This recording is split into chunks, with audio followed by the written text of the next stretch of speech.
Bismillahirrahmanirrahim.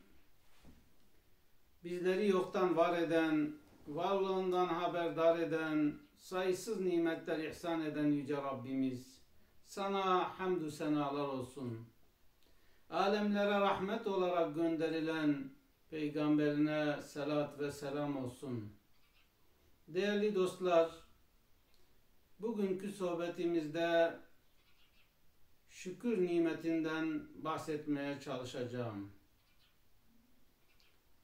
Allahu Teala Kur'an-ı Kerim'de "Fezkuruni ezkurkum veşkuru li ve la tekfurun" buyuruyor. Bu ayet-i kerimede Yüce Mevlam bizlere iki emirde bulunuyor ve bir şeyden de yasaklıyor değerli dostlar.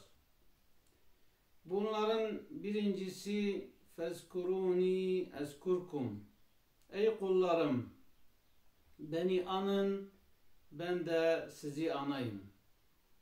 Yüce Mevlam insanoğlunu kendisine ibadet etmesi için yaratmıştır. Yeryüzünde insanlar onu tanısın, ona ibadet etsin, onu tesbih etsin, ona zikirde bulunsun diye onu yaratmıştır. Bizim yeryüzüne gelme amaçlarımızdan bir tanesi Rabbimize ibadettir. Yüce Mevlam bu ayet-i kerimede bize bu gerçeği hatırlatıyor. Siz beni anın ki ben de sizleri meleklerin yanında anayım. Ben de sizi hatırlayayım buyuruyor. İkincisi ise kendisine şükretmemizi, verilen nimetlere karşı şükretmemizi bizden istiyor değerli dostlar.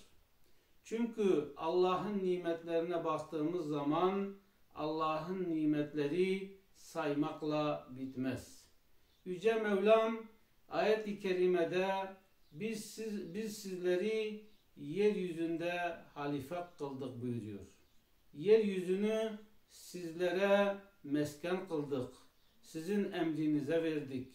Ayı emrinize verdik. Güneşi emrinize verdik. Denizleri, bütün hayvanları ve ihtiyacınız olan her şeyi emrinize verdik.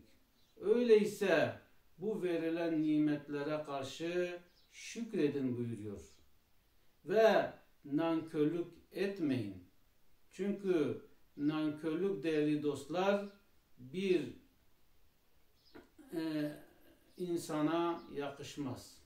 Onun için Yüce Mevlam onu zikretmemizi, ona şükretmemizi ve ona nankörlük etmememizi bizden talep ediyor.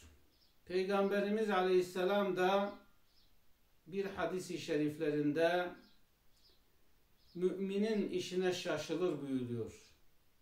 Çünkü müminin yapmış olduğu her hal ve hareket onun için hayırdır buyuruyor. Çünkü Yüce Mevlam ona bir nimet verdiğinde o mümin o nimete şükreder. Ve şükrettiği için hayır kazanmış olur. Peygamberimiz Aleyhisselam geceleyin kalkar, ibadet eder, ta ki ayakları şişinceye kadar Peygamber Efendimiz ibadetine devam ederdi. Hazreti Ayşe validemiz, "Ya Resulallah, Yüce Mevlam senin gelmiş geçmiş bütün günahlarını bağışlamış. Sen neden kendine bu kadar eziyet ediyorsun?" dediğinde Peygamberimiz Aleyhisselam "Efela ekune abden şekura", ben şükreden bir kul olmayayım mı? Ben bunu Yüce Mevlam'ın bana yapmış olduğu nimetlere karşılık yapıyorum. Değerli dostlar, mümin kendisine bir nimet verildiğinde Rabbine şükreder ve o şükürle hayır kazanmış olur. Başına bir musibet geldiğinde ise sabreder ve sabrettiği için de hayır kazanmış olur. Bu nimet sadece müminlere has olan bir nimettir. Onun için büyüklerimiz kişinin iki şeyi olmazsa o kişinin imanından korksun. Bunların birincisi nimete şükür, musibete sabır değerli dostlar. Çünkü her nimetin bir zevali vardır. Yani her nimet yok olmaya mahkumdur. Yüce Mevlam bize çocuk nimeti verir, mal nimeti verir, sıhhat nimeti verir, mal verir, mülk verir, makam verir ama zamanı geldiğinde bu nimetleri elimizden de alır.